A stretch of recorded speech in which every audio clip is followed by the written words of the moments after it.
190 days to something that will change badminton forever. Best of 3 sets to 21, to first to 2 sets to 50. Peter With argues it makes the game faster, more exciting and better.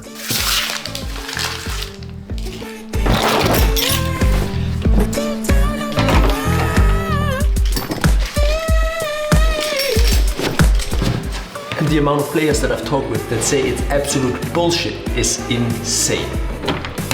2 fast games, no chance for combat and no physical aspect.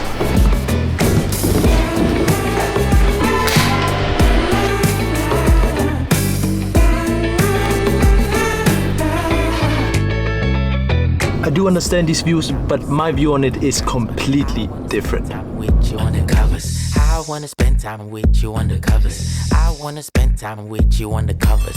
I bet the way you walk. Well, I think it can absolutely revolutionize the sport of badminton and put us to the sides of sports such as tennis, football or handball. Some might say, nah, what are you talking about? But let me explain. All these sports I mentioned are huge in the world, but especially in Europe, where the buying power is absolutely insanely high.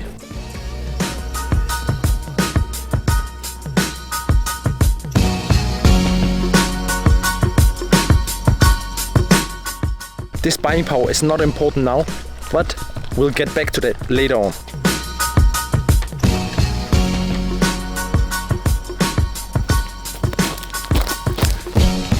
Your film. Now, before we get fully started, what does it actually mean that we play to 50? Last year in Czech, I played a tournament to 15 for the first time myself, and what I've noticed the most is that the matches are shorter, the intensity is higher, the exciting points come faster, and the biggest thing, the upset potential is huge. And I think that is exactly what is gonna be revolutionizing the sport of badminton.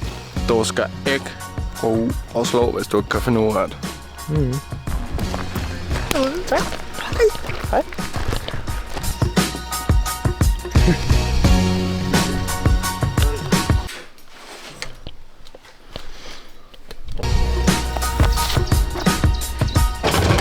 Whatever. It's gonna be.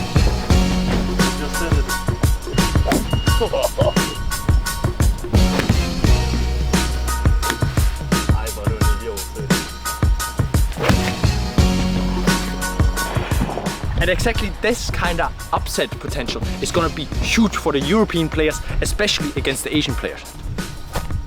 That's pressure. Cleaning the toilet for the first month.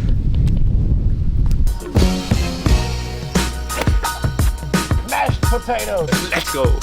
What?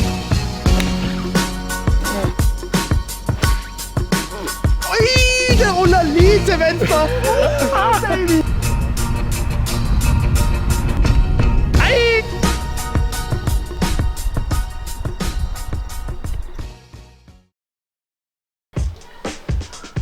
Painting, man. Now, after a quick goal session, we are back, and as you can see, we're in the works of moving. Now let's go back to why European buying power is so deciding.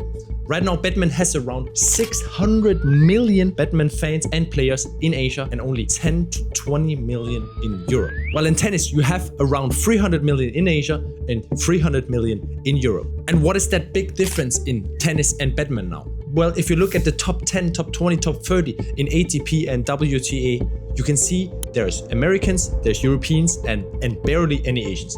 But then if you look into badminton, you are lucky if you find 1 or 2 Europeans in the top 10 or 20. But how does the change in the point system relate to more European players being in the top 10? Well, time to go down a rabbit hole, and I need my phone for that, because that's way too long. Ready?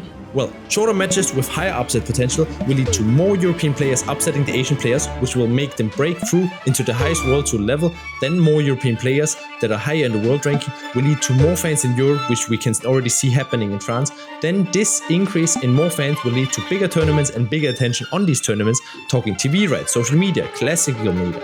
This increase in attention across platform will lead to bigger stars in Europe being born, which will lead to more people spending money on the sports for watching the players they like and buying things related to his/her brand. which will lead to more corporate investments coming in as European companies will realize that now the sport is not only exciting but will also lead to an increase in revenue when advertising in sport. And as soon as we have investments of big European companies into individual players, then it's just a matter of time for badminton to become an absolute powerhouse in terms of commercial value. I hope you're still here after that rabbit hole. Now, this kind of chain reaction is what can happen if the players can adapt to that system well, especially if the European players can adapt to that new system well. But in order to really become that powerhouse, it is essential that the tournaments are also leveling up their game. How does the changing to 15 now enable tournaments to level up their game? Well, before we go down to another rabbit hole, time to look at what changes for tournaments when playing only to 15. For me, the biggest change that I've noticed are these. First things first, the playing times, of course, way shorter. Duration of each match day is just way shorter. In Czech, we started the match day at 10 a.m. and finished at 4 or 5 p.m., which I have never seen in my life. Usually it goes from 9 a.m. to maybe 10, 11, 12 p.m., sometimes after midnight. And of course, these shorter match days meant players had less playing time, they were done with the day earlier, referees were done with the day earlier, organizers were done earlier, everyone was happier, and even the viewers don't want to spend 10 hours in the hall. So even they were happy that it was done after 5 hours because they got to see more match play. So tournaments worldwide will be able to gain around 5, 6, maybe 7 hours each match day. And if they use it right, it can change the game drastically. Rabbit hole time again. Let's say a tournament plays 5 categories with the same amount of players but has an additional, let's say, average 5 to 6 hours more than usual.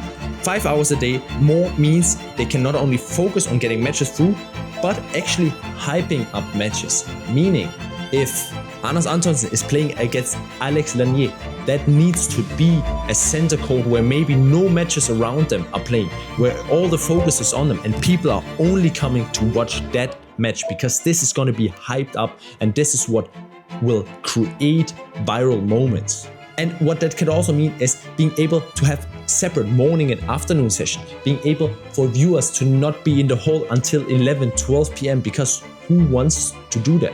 Now that's for what the tournaments can do with the additional hours they gain each match day. But now I think comes the biggest potential, which I so much hope that someone of BWF is listening to this.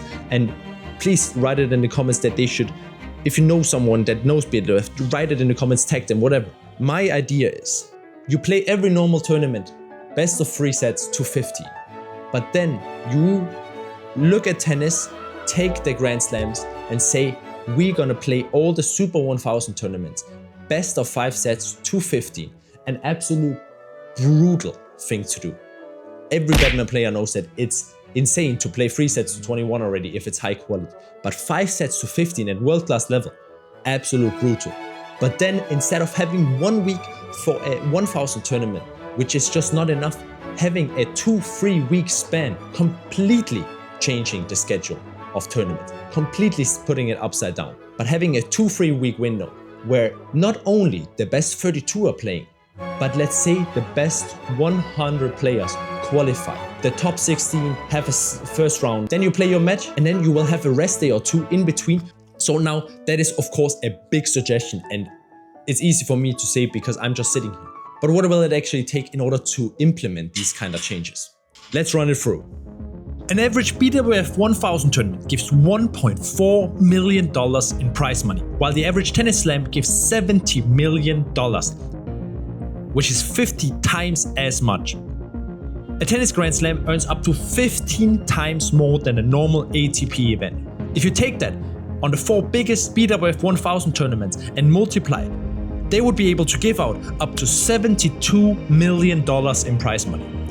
This would also mean that there is not one tournament every week, but slams need 2 to 3 weeks, meaning 8 to 12 weeks lost, where smaller tournaments need to make space. That would allow players to actually get rest in between the matches and for the seeded players to sometimes have a bye in the first round. With the top 100 being locked up in the slams, the smaller tournaments will be weaker and give younger players more chances to get up in the ranking. The roughly estimated cost increase would be somewhere between 200 to 300%, with a very rough estimated revenue of 8 to 15 times as much. This would then lead to higher prize money for players, bigger and better tournaments, and to actual profits for the tournament organizers. Plus, it will then open up a completely untouched revenue stream of having an own social media and content team for each slam. I know it's impossible to implement that straight away, but what if there would be a completely new tournament, the Badminton Grand Slam, as a test? Write your opinion in the comments.